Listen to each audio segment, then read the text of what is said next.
Hot అంశాలపైన debate news బెంచ్కి స్వాగతం. ఒకవైపున అరెస్టులు, రెండవ వైపున అరెస్టులకి రంగం సిద్ధం చేసుకోవడాలు, ఇది రాష్ట్రంలో జరుగుతున్నటువంటి పని.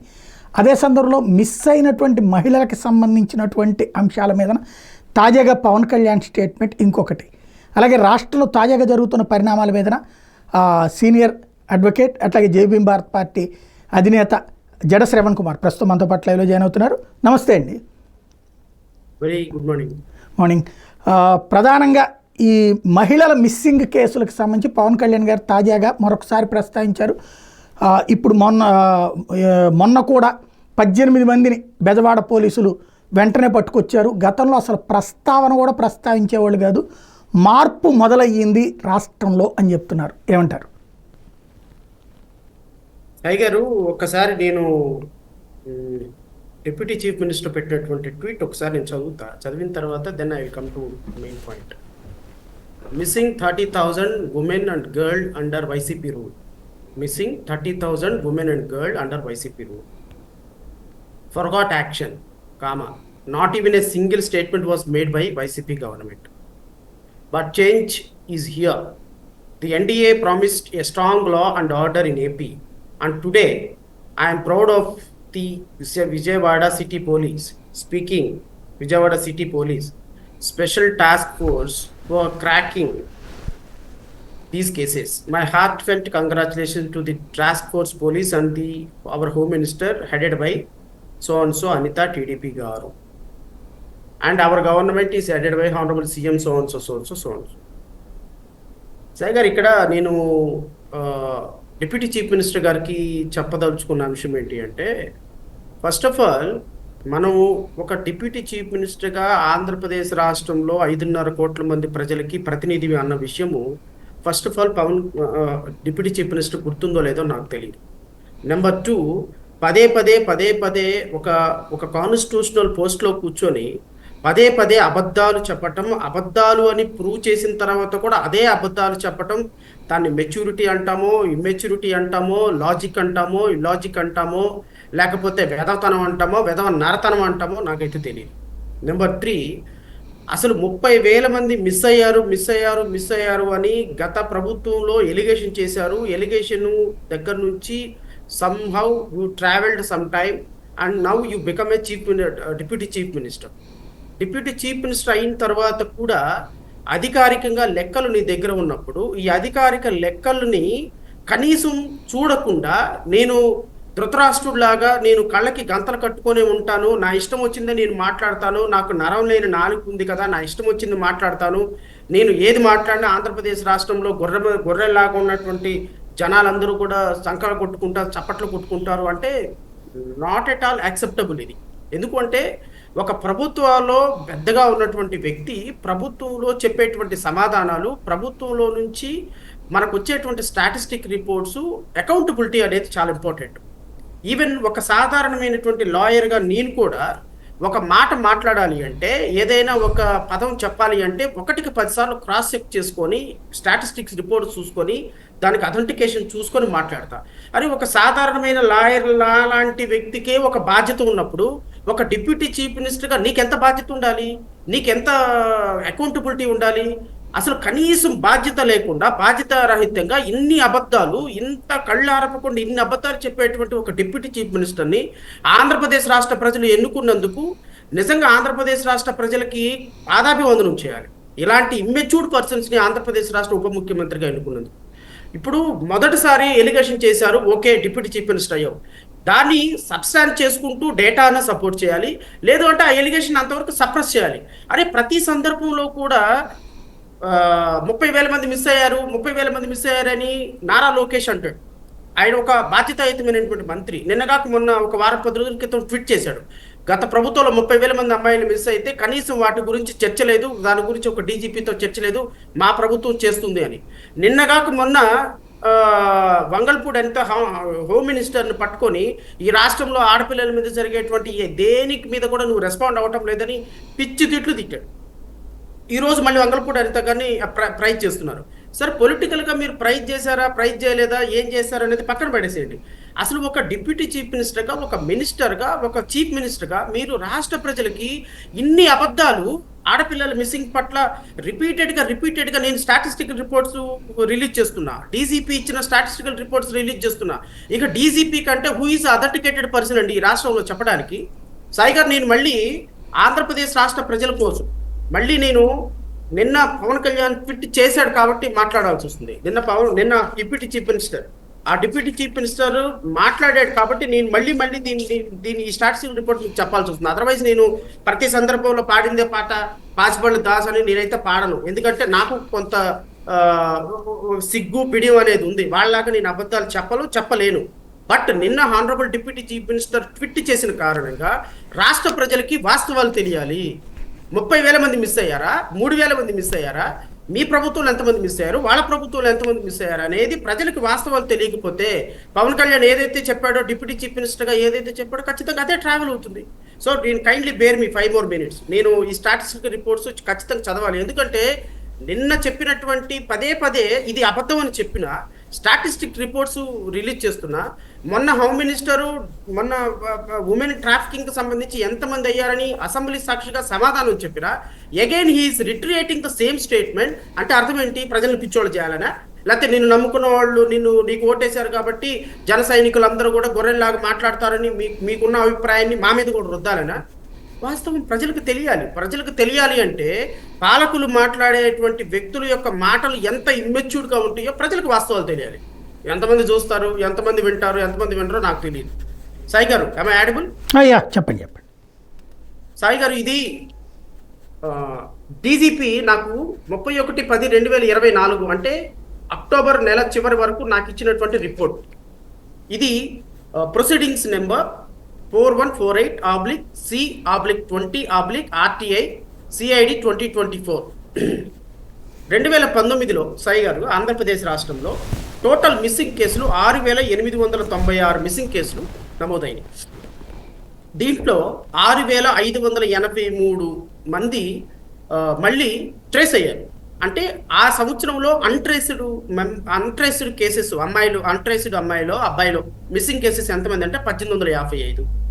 2020 సంవత్సరంలోకి వచ్చేటప్పటికి 7,576 కేసులు నమోదైనవి మిస్సింగ్ కేసెస్. దాంట్లో ట్రేస్డ్ వచ్చి 7189, అంటే 7,189 మంది ట్రేస్ అయ్యారు, మళ్ళీ తిరిగి వాళ్ళని పట్టుకొచ్చారు.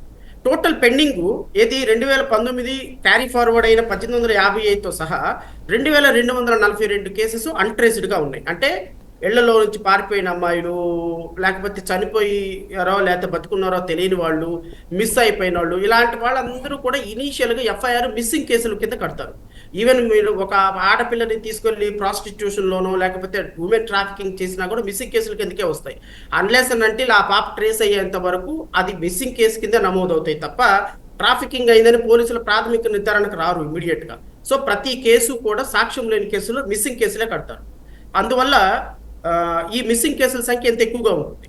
సో 2021 సంవత్సరానికి వచ్చేటప్పటికి 10,085 మంది మిస్సింగ్ కేసులు నమోదైనవి సార్. దాంట్లో 9,616 మంది అదే సంవత్సరం ట్రేస్ అయ్యారు, అంటే పిల్లలు పట్టుకొచ్చారు వాళ్ళు పోలీసులు.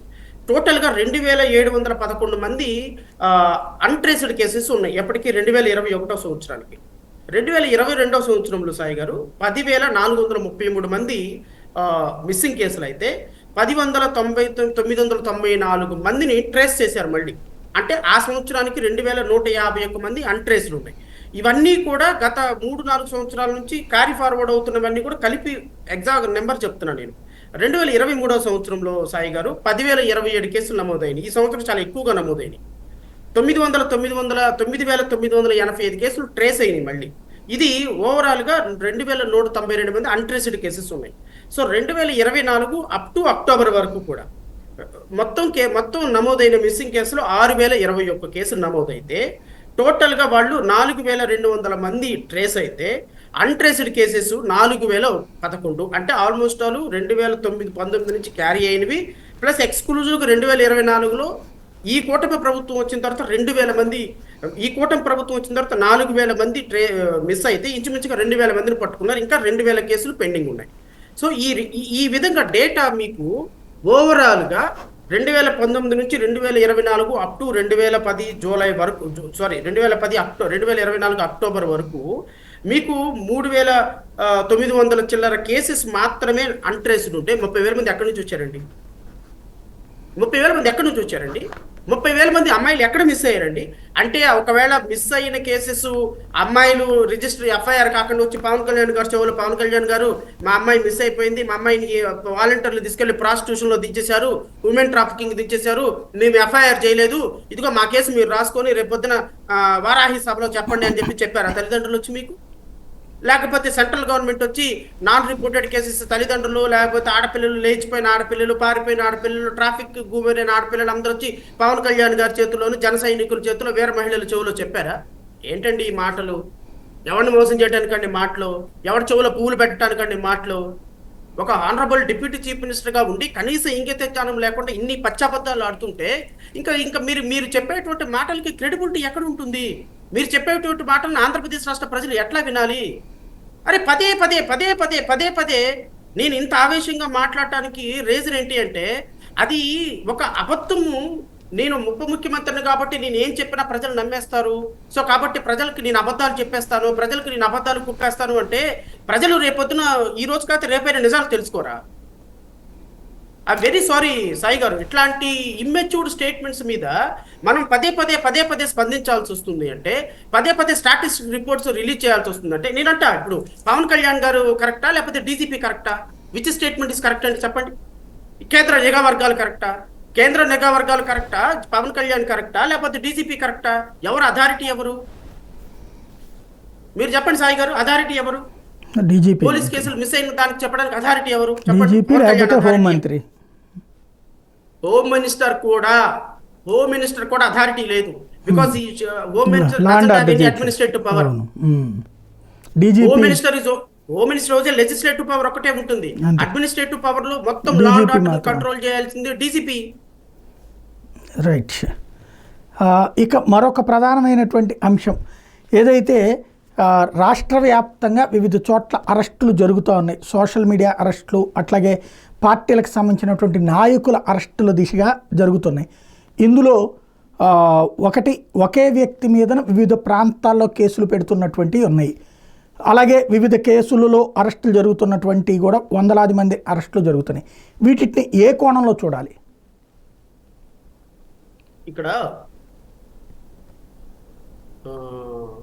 రెండు అంశాలు చాలా సీరియస్గా మనం రాష్ట్ర ప్రజలకి చెప్పాలి సాయి గారు. ఈ అరెస్టులు అనేవి నేను 2019 నుంచి ఈ ఆంధ్రప్రదేశ్ రాష్ట్ర ప్రభుత్వంలో ప్రతి స్టేట్మెంట్ని, ప్రతి పొలిటికల్ డిబేట్ని, యాజ్ వెల్ ప్రతి గవర్నమెంట్ పాలసీని చాలా క్లోజ్గా అబ్జర్వ్ చేస్తున్న వ్యక్తిని. ఆ విషయం మీకు కూడా తెలుసు. ఎందుకంటే ప్రాక్టీషనర్గా ఉన్న కారణంగా, లేకపోతే పొలిటికల్ సిస్టంలో ఉన్న కారణంగా ప్రతి స్టేట్మెంట్ని, ప్రతి పొలిటికల్ మూవ్ని కూడా నేను అబ్జర్వ్ చేస్తాను కొంచెం క్లోజ్గా. గత ప్రభుత్వంలో అసలు ఫ్రీడమ్ ఆఫ్ స్పీచ్కి వక్ర భాష్యాలు చెబుతూ విచ్చలవిడితనానికి ఒక సోషల్ మీడియా ప్లాట్ఫామ్ని ఒక విచ్చలవిడితనానికి తీసుకెళ్ళినటువంటి ప్రభుత్వాలని కనుక భారతదేశ ప్రభుత్వాల మొత్తాన్ని కూడా ఒక గాడిని కట్టేస్తే దాంట్లో ఫస్ట్ ప్రభుత్వం వైఎస్ జగన్మోహన్ రెడ్డి ప్రభుత్వం ఉంటుంది. ఫస్ట్ ప్రభుత్వం. నేనేమంటాను అంటే, ఇప్పుడు గత ప్రభుత్వంలో వైఎస్ జగన్మోహన్ రెడ్డి ఒక్కడనే నిందించాలా లేకపోతే అన్ని ప్రభుత్వాలను నిందించాలా? ఇది ఒక పాయింట్. 2019 నుంచి నాకు అవగాహన ఉంది కాబట్టి నేను జగన్మోహన్ రెడ్డి ప్రభుత్వం నుంచే మొదలు పెడతాను. సో 2014 నుంచి కూడా నాకు అవగాహన ఉన్నప్పటికీ కూడా 2014 నుంచి 19 వరకు ఈ స్టేజ్లో, పీక్ స్టేజ్లోకి వెళ్ళాలి. ఇంత అబ్యూజ్ లాంగ్వేజ్ కానీ లేకపోతే ఇంత మిస్యూజ్ కానీ ఫ్రీడమ్ ఆఫ్ స్పీచ్ అవ్వాల. ఇప్పుడు శ్రీరెడ్డి ఉన్నాడు, శ్రీరెడ్డి ఉంది. శ్రీరెడ్డి మాట్లాడేటువంటి మాటలు ఒక సభ్య సమాజం యాక్సెప్ట్ చేస్తుందా? ఒక సభ్య సమాజం యాక్సెప్ట్ చేసే వర్డింగ్ అయినా అది? అరే అసలు పవన్ కళ్యాణ్ లేదు, పొలిటికల్గా 190 కాంట్రవర్సీస్ ఉండొచ్చు, లేకపోతే మీరు అగ్రీ అవ్వచ్చు, డిసగ్రీ అవ్వచ్చు, మీకు ఒపీనియన్స్ మీరు డిఫర్ అవ్వచ్చు, పవన్ కళ్యాణ్ తీసుకునే ఏ మూమెంట్ ఏ ఒపీనియన్ కూడా నాకు యాక్సెప్టెన్సీ ఉండదు. బట్ నేను ఖచ్చితంగా బీజేపీని మోస్తున్న పవన్ కళ్యాణ్ని ఖచ్చితంగా నేను మొదటి నుంచి విమర్శిస్తూనే ఉంటాను. కానీ విమర్శ ఏ రోజు కూడా ఒక వ్యక్తి యొక్క వ్యక్తిత్వాన్ని టచ్ చేయకూడదు, గుర్తుపెట్టుకోండి. నేను ఈ సందర్భం వరకు కూడా పవన్ కళ్యాణ్ గారికి సంబంధించి ఆయన వ్యక్తిగత జీవితం గురించి నేను ఎప్పుడు మాట్లాడలేదు. అబ్యూజివ్ లాంగ్వేజ్లో ఒక్కరోజు కూడా నేను మాట్లాడలా. ఈవెన్ చంద్రబాబు నాయుడు గారిని కానీ, జగన్మోహన్ రెడ్డి గారిని కానీ, వారి కుటుంబ సభ్యులకు సంబంధించి కానీ ఏ సందర్భంలో అయినా సరే వ్యక్తిగతంగా ఒక వ్యక్తి యొక్క పర్సనాలిటీని, ఒక వ్యక్తి యొక్క బయోలాజికల్ హిస్టరీని టచ్ చేయటం అనేది రాజకీయాలకు మంచిది కాదు, నెంబర్ 1. నెంబర్ 2, ఒక వ్యక్తి యొక్క ఫ్యామిలీకి సంబంధించినటువంటి ఇంట్లో ఆడవాళ్ళని బయటకు లాగటం, అసెంబ్లీ వేదికగా ఆడవాళ్ళని ఇష్టం వచ్చినట్టు మాట్లాడటం ఈజ్ నాట్ యాక్సెప్టబుల్. నేనేమంటానంటే గత ప్రభుత్వంలో జగన్మోహన్ రెడ్డి ఇచ్చినటువంటి ఒక విచ్చలవిడితనానికి శ్రీరెడ్డి దగ్గర నుంచి, బోరుగడ్డ అనిల్ దగ్గర నుంచి, పోసాని కృష్ణమురళి దగ్గర నుంచి, నాని దగ్గర నుంచి, వంశీ దగ్గర నుంచి, వీళ్ళు అంబటి రాంబాబు దగ్గర నుంచి వీళ్ళు మాట్లాడిన విధానం ఏంటి అసెంబ్లీలో చెప్పండి? అసెంబ్లీలో ఎస్, చంద్రబాబు నాయుడు అంబటి రాంబాబుని విమర్శించాడు, గంట అరగంట అని విమర్శిస్తే నువ్వేం చేయాలి? అరే బాబు, చంద్రబాబు నాయుడు గంట అరగంట అనే దాని మీద నువ్వు రేపొద్దున ప్రభుత్వంలోకి వచ్చిన తర్వాత చేసుకో, మేము తప్పు చేయలేదని అంతేగాని XYZ అక్కడ కూడా వెళ్ళి మాధవరెడ్డి దగ్గర కూడా వెళ్ళి డిస్కస్ చేద్దామని అనొచ్చా? కొడాలి నాని భువనేశ్వరి గురించి మాట్లాడవచ్చు అసెంబ్లీలో. అసెంబ్లీ వేదిక సాయి గారు నాకు అర్థం కాదు. గుడివాడ ఎమ్మెల్యే నాని దగ్గర నుంచి, వల్లభనేని వంశీ దగ్గర నుంచి, గన్నవరం ఎమ్మెల్యే దగ్గర నుంచి ఎంత అబ్యూజివ్ లాంగ్వేజ్లో, ఎంత దారుణంగా, అసలు అది నోరా మూసీ నది అన్నట్టు మాట్లాడి సోషల్ మీడియా ప్లాట్ఫామ్ని విచ్చలవిడిగా వాడినటువంటి వీళ్ళు ఇష్టం వచ్చినట్టు మాట్లాడినటువంటి వీళ్ళని అరెస్ట్ చేస్తే తప్పేంటుంది అనేది నా భావన, నెంబర్ 1. నెంబర్ 2, ఈక్వల్లీ ఈరోజు కూటమి ప్రభుత్వంలో ఉన్నటువంటి వీళ్ళెవరూ కూడా శుద్ధపూసలు కాదు. అలాగని గత ప్రభుత్వంలో జగన్మోహన్ రెడ్డి వీళ్ళందరూ, ఇప్పుడు బోరుగడ్డ అనిల్ ఉన్నాడు సార్, నేను స్ట్రైట్ ప్రశ్న అడుగుతున్నాను మిమ్మల్ని. బోరుగడ్డ అనిల్ ఉన్నాడు. చాలా మంది వైఎస్ఆర్సీపీ అధికార ప్రతినిధులు ఏం చెప్తున్నారంటే, బోరుగడ్డ అనిల్ మా పార్టీ కాదు కదా, మాకేం సంబంధం అంట. పవన్ కళ్యాణ్ పిల్లల్ని నడి రోడ్డులో రేప్ చేస్తాను, ఇంటికి తీసుకెళ్లి నరికేస్తాను అని చెప్పేసి ఒక వ్యక్తి అన్నప్పుడు ఆ వ్యక్తి మీద కేసు పెడితే ఆ వ్యక్తిని తీసుకొచ్చి అరెస్ట్ చేసి లోపలేసి, నువ్వు ఎవరిని తిట్టినా తప్పేనయ్యా, నువ్వు నాకు సపోర్టర్ అయితే మాత్రం ఇంకొకరిని పచ్చిబూతులు తిడతావా, నువ్వు నన్ను మెచ్చుకుంటే మాత్రం నేను నాయకుడిని నన్ను యాక్సెప్ట్ చేసి ఇంకొకరిని పట్టుకొని వాడి ఇంటికి వెళ్ళి ఆడ పిల్లల్ని రేప్ చేస్తానంటావా? బుద్ధి జ్ఞానం ఉందా నీకు? I'm chief minister of the state of Andhra Pradesh. నువ్వు నన్ను ప్రేజ్ చేస్తున్నావు కదా, నువ్వు ఏది పడితే అది చేస్తే కుదరదు. ఒక మాట మాట్లాడేటప్పుడు జాగ్రత్తగా ఉండాలని ఆ రోజు అనిల్ కుమార్ గారిని తీసుకొచ్చి ఆ రోజు లోపలేసినట్టయితే జగన్మోహన్ రెడ్డి, లేకపోతే ఆ రోజు సజ్జల రామకృష్ణారెడ్డి లోపలేసినట్టయితే, ఆ రోజు పోలీస్ ఆఫీసులో వర్క్ చేసినట్టయితే ఈ రోజున మీ నెత్తి నిప్పులు పోసేవాడేవాడు. ఈ రోజు వైఎస్ఆర్సీపీ పార్టీ మొత్తం మీద నిప్పులు పోసాడు బోరుగడ్డ అనిల్ కుమార్ అనేవాడు. శ్రీరెడ్డి అనేది మొత్తం నిప్పులు పోసింది మీ వాళ్ళందరి మీద. ఇలాంటి వాళ్ళందరూ కూడా మీ నెత్తిని నిప్పులు పోస్తున్నారు అంటే కారణం ఏంటంటే మీరు చేతకానితనం. ఆ రోజున మీరు సోషల్ మీడియాలో జరిగేటువంటి అరాచకాలను మీరు ఎదుర్కోవడంలో తప్పు పెట్టారు. చంద్రబాబు నాయుడు ఇంటి మీద దాడి చేస్తే మినిస్టర్ పోస్ట్ ఇస్తుంది, చంద్రబాబు నాయుడు అమలక్కలు తిడితే ఆయన తీసుకెళ్లి జోగి రమేష్ని తీసుకెళ్లి మినిస్టర్ పోస్ట్ ఇస్తుంది, చంద్రబాబు నాయుడు తిట్టలేదని కొడాలి నానికో ఇంకొకటికో పోస్ట్ తీసేస్తుంది. అంటే జగన్మోహన్ రెడ్డి యొక్క నిర్లక్ష్యం, జగన్మోహన్ రెడ్డి యొక్క చాతికానితనం, జగన్మోహన్ రెడ్డి యొక్క లీనియన్స్, సోషల్ మీడియా యాక్టివిస్టులు, వైఎస్ఆర్సీపీ ఎమ్మెల్యేలు, వైఎస్ఆర్సీపీ మంత్రులు విచ్చలవిడితనానికి గత ప్రభుత్వం అడ్డాగా నిలిచింది sir. I'm sorry to say, ఈ గత ప్రభుత్వంలో 5 సంవత్సరాల్లో నేను పర్సనల్గా అబ్యూజ్ బాధితున్న దానికి ఖచ్చితంగా అరెస్టులు జరిగి తీరాలి. అట్ ది సేమ్ టైం నేను ఇంకొక నిమిషంలో ముగించేస్తా. అట్ ది సేమ్ టైం గత ప్రభుత్వంలో జరిగినవి ఈ ప్రభుత్వంలో జరగకుండా చూడాల్సిన బాధ్యత కూడా deputy chief minister, home minister మీద ఉన్నది. ఇప్పుడు జడా శ్రావణ్ కుమార్ అనే నేను గత 6 నెలల నుంచి ప్రభుత్వాన్ని విమర్శిస్తున్నానని అధికారిక ప్రతినిధిగా, తెలుగుదేశం అధికార ప్రతినిధిగా ఉన్నటువంటి ఒక లుచ్చ లఫంగి ఒక అతను అధికార ప్రతినిధి అనే ముసుగులో, ఒరే శ్రావణ్ కుమార్ నువ్వెట్ట జడ్జివురా, ఒరే బొకడంగా నువ్వెట్ట జడ్జివురా అని నేను అమరావతి ఉద్యమంలో ఎప్పుడో వెళ్ళినప్పుడు నన్ను అరెస్ట్ చేసిన వీడియో మొత్తాన్ని కూడా ప్లేస్ చేస్తూ, ఆ వీడియోలో నేను అరెస్ట్ అయ్యానని చెప్పేసి మ్యానిపులేషన్ చేసే పెట్టిన దాన్ని మీరు కాగ్నిజెన్స్ తీసుకోరా? Is it not hurting my feelings? ఒక వ్యక్తి యొక్క వ్యక్తిత్వాన్ని ఒక మాజీ జడ్జిగా, ఒక హైకోర్టు లాయర్గా ఉన్న నేను ఇంట్లో కూర్చొని ప్రశాంతంగా నా వర్క్ చేసుకుంటుంటే నేను అరెస్ట్ అయ్యారని సోషల్ మీడియాలో ప్రచారం చేస్తున్నటువంటి తెలుగుదేశం అధికారిక ప్రతినిధి మీద కేసు పెట్టరా? అది మార్ఫింగ్ కాదా? అధికారిక ప్రతినిధి మీద కేసు పెట్టరా? అధికారిక తెలుగుదేశం సోషల్ మీడియా వింగ్ నా మీద చేస్తున్నటువంటి కామెంట్లు, నా మీద నేను వన్ పార్లమెంటరీ లాంగ్వేజ్ ఒక్కటికి వాళ్ళని నేను కేవలం ప్రభుత్వ పాలసీస్ని మాత్రమే ప్రశ్నించాను. ప్రభుత్వ పాలసీస్ని ప్రశ్నిస్తున్న నన్ను మీరు సోషల్ మీడియాలో ట్రోల్ చేసి మీ తెలుగుదేశం అధికారిక ప్రతినిధిగా పలానా వ్యక్తిని పెట్టి ఆ వ్యక్తి చేత నన్ను, నా యొక్క క్యారెక్టర్ని మొత్తాన్ని అసాసినేట్ చేస్తూ నేను అరెస్ట్ కాకపోయినా అరెస్ట్ అయ్యానని నా వ్యక్తిత్వాన్ని మొత్తం బజార్లో పడేసినటువంటి వ్యక్తుల మీద కేసులు కట్టరా? సోషల్ మీడియాలో నా మీద నా అరెస్ట్ కాకపోయినా నా వీడియోని దాన్ని మానిపులేషన్ చేసి చేస్తున్నటువంటి సోషల్ మీడియా వ్యక్తుల మీద మీరు చర్యలు తీసుకోరా? అంటే ఎవరైనా సరే తెలుగుదేశం పార్టీ కార్యకర్తలను తిడితేనే చర్యలు తీసుకుంటారా? పవన్ కళ్యాణ్ గారి పిల్లల్ని మాట్లాడితేనే చర్యలు తీసుకుంటారా? మీరు జగన్మోహన్ రెడ్డి పిల్లల మీద, వైఎస్ భారతి మీద చేసినటువంటి కామెంట్ల మీద చేసిన తెలుగుదేశం కార్యకర్తలను కూడా అరెస్ట్ చేయండి. తెలుగుదేశం కార్యకర్తలు ఉండవల్లి అనుష దగ్గర నుంచి కొన్ని వందల మంది కార్యకర్తలు వైఎస్ఆర్సీపీ పార్టీ వాళ్ళని సేమ్ వే వాళ్ళు కూడా కౌంటర్ చేశారు. అలాంటి వ్యక్తులను కూడా కొంతమందిని అరెస్ట్ చేయండి. అలాంటి వ్యక్తుల మీద కూడా ఒక స్ట్రాంగ్ మెసేజ్ పంపించండి. నేను ఇక్కడ వైఎస్ఆర్సీపీ తప్ప, జనసేన తప్ప, తెలుగుదేశం తప్ప అని నేను విశ్లేషించడానికి రాలేదు సాయి గారు. ఇక్కడ నేను చెప్పేది law is law is for all. Every law is equal to every one and nobody is above the law, either chief minister or the common. So Jada Sravan Kumar తప్పు చేసినా మీరు అరెస్ట్ చేయొచ్చు. అంతేగాని ఓన్లీ చట్టాలన్నీ కూడా తెలుగుదేశం పార్టీ కార్యకర్తలు తిట్టిన వాళ్ళని, తెలుగుదేశం నాయకులను తిట్టిన వాళ్ళని వర్తింపజేస్తాము, మేము తిట్టిన వాళ్ళు ఎవరిని మేము వర్తింపజేయము, మేము తిట్టిన వాళ్ళందరూ కూడా శుద్ధపోసులు, మేము మాట్లాడేదంతా చాలా స్పష్టమైనటువంటి లాంగ్వేజ్ అని కూటమి ప్రభుత్వం భావిస్తుంది. కూటమి ప్రభుత్వానికి ఇది కరెక్ట్ కాదు. ఈ విధంగా మీరు కేవలం ఒక పార్టీ వాళ్ళనే టార్గెట్ చేసి మీ పార్టీ వాళ్ళకి ఎగ్జామ్షన్ ఇవ్వటం వల్ల మీరు సిస్టమ్ని క్లియర్ చేస్తున్నట్టు కాదు. You are creating a confusion in the system. రేపొద్దున మీరు తెలుగుదేశం పార్టీ అధికారం పోయి, కూటమి అధికారం పోయి, మళ్ళీ వైఎస్ఆర్ కాంగ్రెస్ పార్టీ అధికారంలోకి వచ్చిందనుకోండి, ఇంకా ఈ సిస్టమ్ని మనం ఇమాజిన్ చేయలేం. ఇంకా రోడ్లలో మనుషులు తిరగరు, ఇళ్లల్లో మనుషులు నిద్రపోరు, ఎవడికి కూడా ఒక ప్రాథమిక హక్కుగా ఉండదు. మొత్తం తీసుకెళ్లి లోపల పడేసి ఒక వికృతమైనటువంటి సమాజానికి మనం ఆహ్వానించాల్సి వస్తుంది. సో ఓవరాల్గా నా ఒపీనియన్ ఏంటి అంటే, ఈ కూటమి ప్రభుత్వం వెళుతున్నటువంటి వాళ్ళ థాట్ కరెక్టే, కానీ the way they are implementing the system is not correct. It has to be changed at all. Right.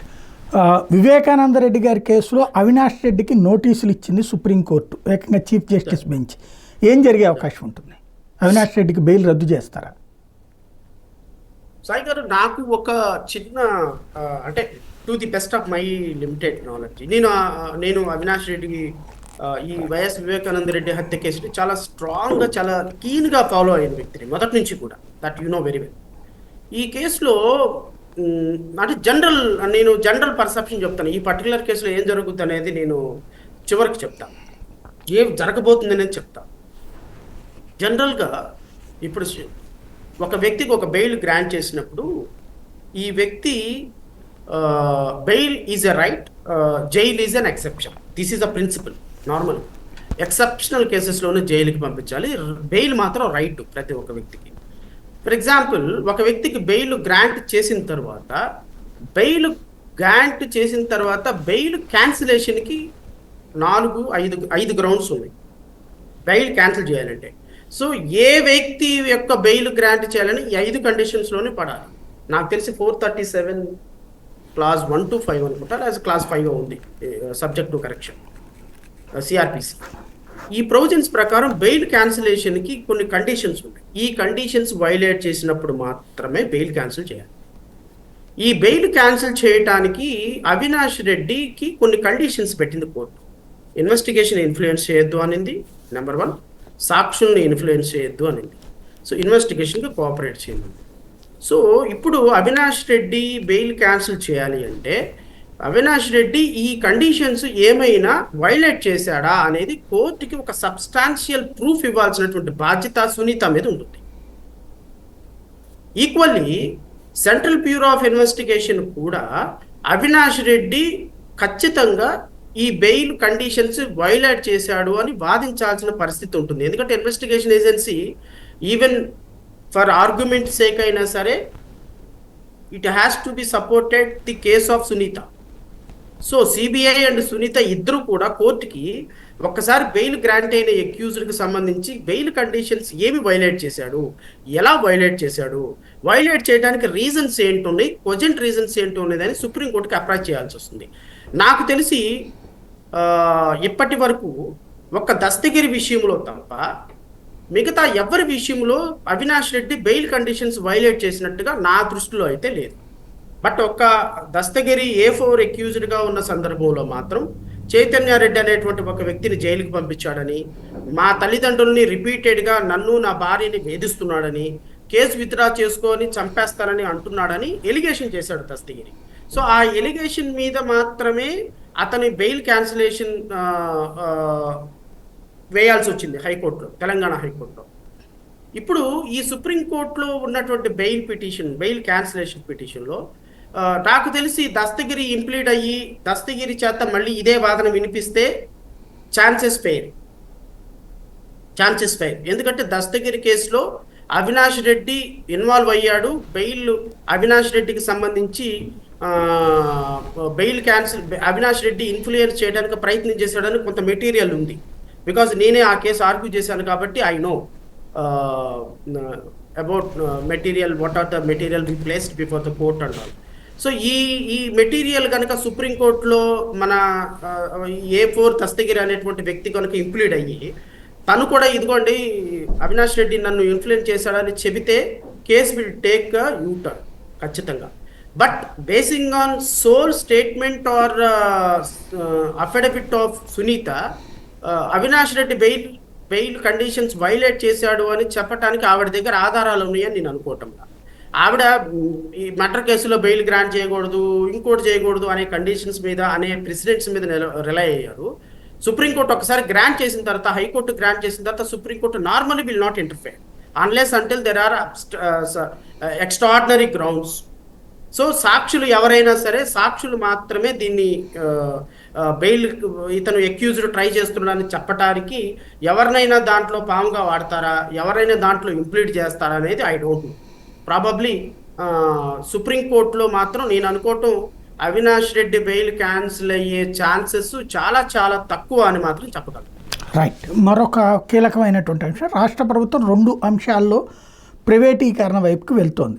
అందులో ఒకటి మొత్తం ఇరిగేషన్కి, అంటే ఒకటేమో రోడ్లకి సంబంధించి టోల్గేట్లు, అది గోదావరి జిల్లాలలో ప్రయోగం చేద్దాము, ఆ గుంటలు పూర్తి చేయటం, ఆ తర్వాత మెయింటెనెన్స్ వాళ్ళే చేసుకోవడం, దానికి వయబిలిటీ గ్యాప్ ఫండింగ్ ఇద్దాము అన్నటువంటిది.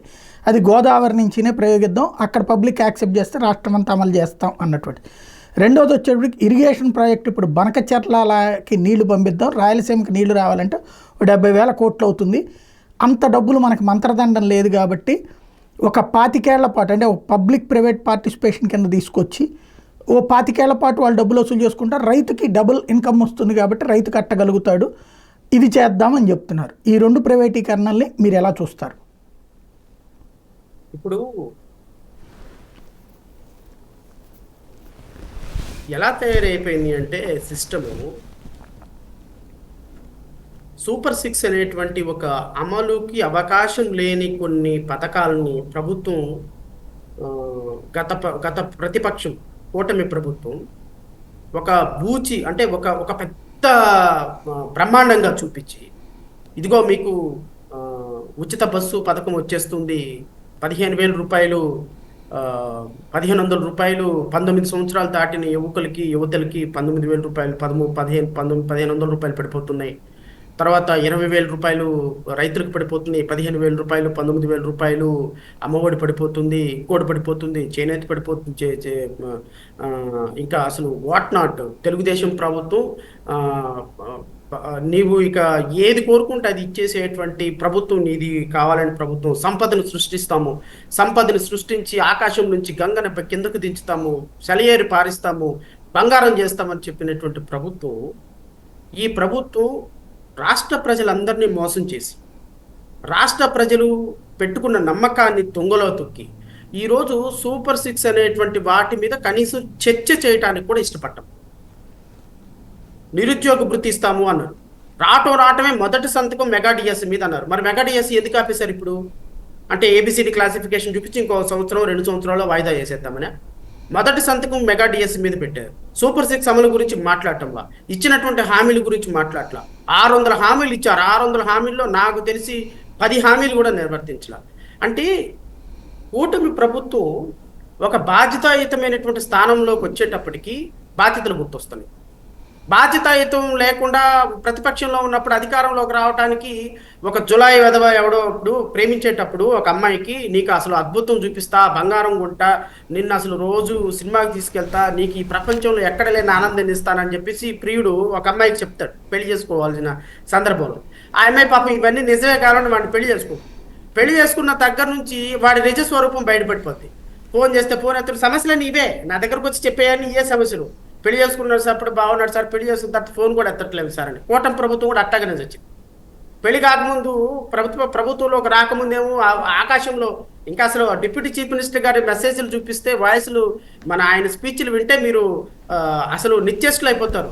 అసలు ఎస్సీలకి ఆయన ఎంపవర్మెంట్, ఉమెన్కి ఎంపవర్మెంట్, చేనేతలకు ఎంపవర్మెంట్, బీసీలకి ఎంపవర్మెంట్, మన ఫిషర్మ్యాన్కి ఎంపవర్మెంట్, ఆ మహానుభావుడు చెప్పినన్ని హామీలు, ఇచ్చినన్ని సొల్లు కబుర్లు బహుశా భారతదేశంలో ఎవడు చెప్పున్నాడే. ఇంత చెప్పినటువంటి ఈ ప్రభుత్వం నీటిపారుదల దగ్గరకు వచ్చేటప్పటికి పోలవరం దగ్గరకు వచ్చేటప్పటికి ఈరోజు చిన్న ప్రాజెక్టుల దగ్గరకు వచ్చేటప్పటికి సంపద సృష్టించి వాటిని ప్రజలకు అంకితం చేస్తానని చెప్పినటువంటి వీళ్ళు దీన్ని ప్రైవేటు వ్యక్తులకి దారాదత్తం చేసి పీపీపీ ప్రాసెస్లో దీన్ని చేస్తామని చెప్పటం అంటే it is nothing but a looting of public money. Sai గారు, I'm giving a blanket statement.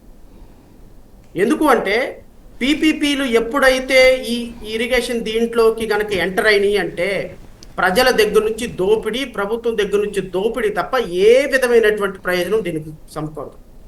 మరి సంపద సృష్టిస్తాను, సంపదని భూమికి దించుతాను, అపర భాగీరథుల్లాగా నేను గంగని కిందకు దించుతానని చెప్పిన మాటలన్నీ ఏమైపోయినాయి? కంపెనీలన్నీ ఏమైపోయినాయి? పెట్టుబడులకి కేవలం ఎంఓఏలకే పరిమితం అయిపోయినాయి. ఎందుకు? మీకు ఇంకో ఆశ్చర్యకరమైన విషయం చెప్తా. గత 5 నెలల్లో ఈ ప్రభుత్వం వచ్చిన తర్వాత ఎన్ని పెట్టుబడులు వచ్చినాయి అని చెప్తే ఆశ్చర్యకరమైన ఫ్యాక్ట్స్ వచ్చినాయి. అవి నెక్స్ట్ టర్న్లో చెప్తా. మొన్న మంత్రి గారు అమెరికా వెళ్ళిపోయి పాపం చాలా కష్టపడి వచ్చాడు కదా, అవన్నీ ఎలా మెటీరియలైజ్ అవుతాయో we have to wait and see. ఎంత పెట్టుబడి వచ్చింది, యాక్చువల్ పెట్టుబడులు ఎంత, ఎంఓయూలు ఎంత అనే దాని మీద బయటకు వస్తుంది. సో అది ఒక సబ్జెక్టు, డిఫరెంట్ సబ్జెక్టు.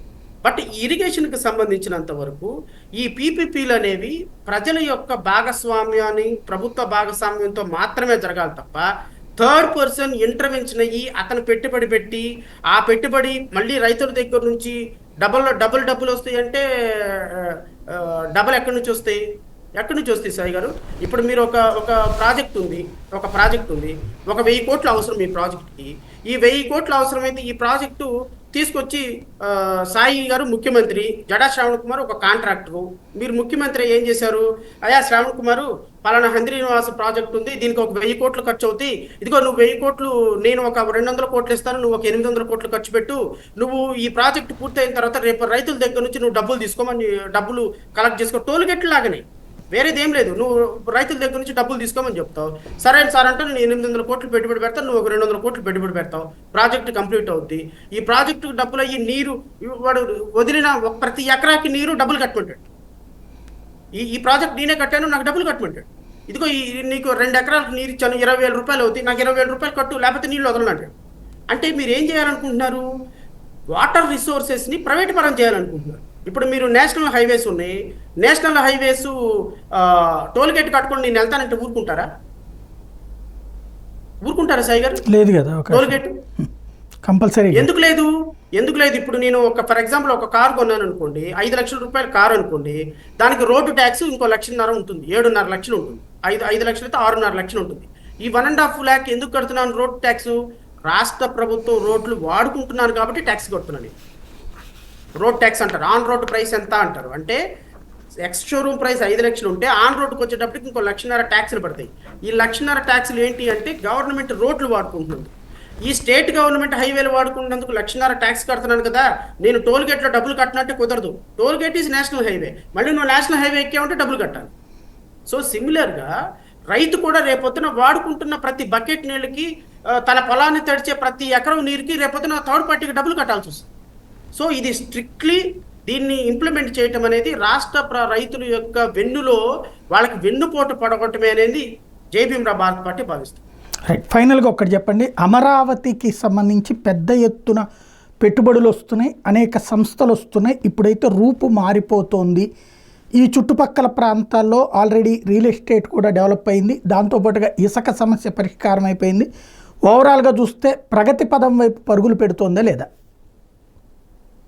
ఆంధ్రప్రదేశ్ రాష్ట్రమా? అవునండి. మరి నాకు తెలిసి నేను మీ విశ్లేషణ ఈ మధ్య కాలంలో అబ్జర్వ్ చేసిన దాన్ని బట్టి చూస్తే ఆంధ్రప్రదేశ్ ప్రగతి పదంలో పరిగెడుతుందని మీ విశ్లేషణ బట్టి నాకు అర్థమైంది. కాబట్టి నాకు అర్థం కాని విషయం ఏంటి అంటే, ప్రగతి పదంలో పరిగెత్తడానికి కూటమి ప్రభుత్వం మీకు ఇచ్చినటువంటి స్టాటిస్టిక్ రిపోర్ట్స్ ఏందో నాకు అర్థం కావటం. అంటే మీరు దేన్ని చూసి మీరు ప్రగతి పదం అంటున్నారో నాకు అర్థం కావటం. నేను ఒక వారం రోజుల నుంచి అప్పుడప్పుడు నేను మీ స్పీచెస్ వింటున్నా. మీరు తెలుగుదేశం ప్రభుత్వాన్ని అద్భుతమైన ప్రభుత్వం అని, పవన్ కళ్యాణ్ అద్భుతమైన డెసిషన్స్ అని, ప్రభుత్వాన్ని చాలా అద్భుతంగా పొగుడుతున్నారు. ఆ పొగడతలకు అర్థం ఏంటో నాకు తెలియలా. దేంట్లో మీరు ఇప్పుడు నాకు తెలిసి 6 నెలలు అవుతుంది కూటమి ప్రభుత్వం వచ్చి. పెట్టుబడులు ఏమైనా మెటీరియలైజ్ అయినాయా లేవా మీకు తెలియదు. కేవలం ఒక ఈనాడు, ఆంధ్రజ్యోతి రాయటం వల్లే తెలుస్తుంది. లేకపోతే మీకేమన్నా సోర్స్ ఆఫ్ ఇన్ఫర్మేషన్ ఉందా? అవి చూసినే చెప్తున్నా నేను కూడా.